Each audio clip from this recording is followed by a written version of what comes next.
Assalamualaikum warahmatullahi wabarakatuh.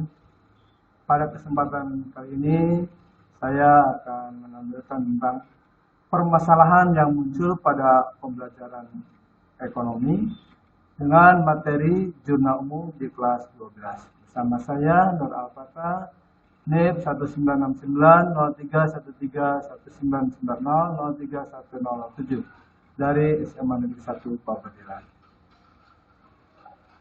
Sumber rujukan ini data-data diambil dari yang pertama ada ulangan harian, kedua ada ulangan bersama, ketiga ada tugas-tugas. Hasilnya ini berdasarkan data nilai yang terhimpun dari ketiga macam itu, ternyata masih banyak siswa yang mendapatkan nilai di bawah KKM.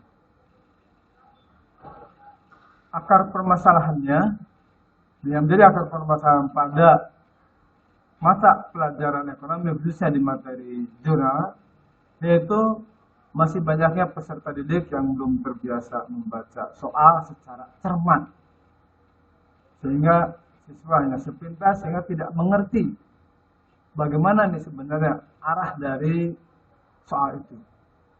Yang kedua, siswa belum hafal menentukan aturan debit dan kreditnya, sehingga ini saya lakukan, harus kita lakukan, anak satu persatu harus hafal. Misalnya, harta bertambah debit, utang bertambah kredit, itu harus hafal. Karena kalau tidak hafal, ya agak sulit untuk belajar jurnalnya. Yang ketiga, ini belum memahami kata-kata kunci dari sebuah soal, mana yang harus bertambah, mana yang harus berkurang.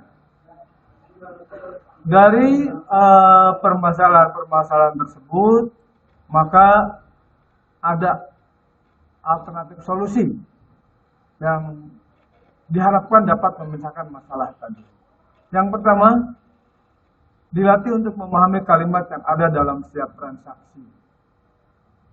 Yang kedua, menganggap setiap transaksi yang terjadi pada diri sendiri, jadi langsung dipraktekkan.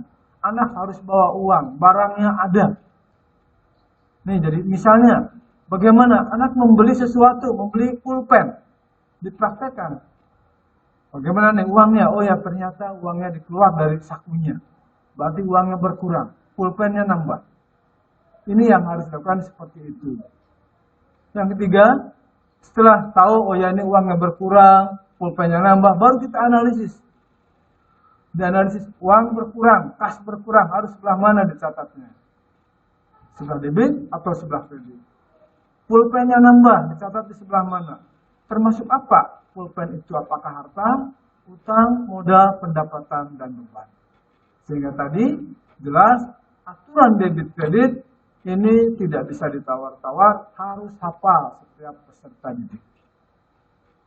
Sehingga dengan langkah tadi diharapkan hasilnya siswa menjadi paham tentang tata cara pembuatan jurnal umum. Ini di hasil pemecahana. Yang pertama tadi perlu ada bimbingan dan arahan terkait membaca yang tepat. Kemudian yang berikutnya memotivasi peserta didik dengan terus berlatih dan mengingatkan disiplin diri dalam membaca. Jadi membaca itu jangan hanya cepat tapi tidak mengerti apa yang dibaca. Harus berulang-ulang, baca tidak perlu cepat, tapi kita dapat memahami makna dari setiap soalnya. Yang ketiga, perlu ada teknik dan metode yang tepat dengan cara yang terakhir pembelajaran membaca. Jadi ini terkait dengan pelajaran bahasa Indonesia, anak bagaimana harus membaca dengan baik. Nah itu saja dari saya tentang tata cara permasalahan mengatasi siswa yang kesulitan dalam belajar tentang jurnal umum. Kurang lebihnya saya mohon maaf. Saya akhiri billahi taufiq wal hidayah. Assalamualaikum warahmatullahi wabarakatuh.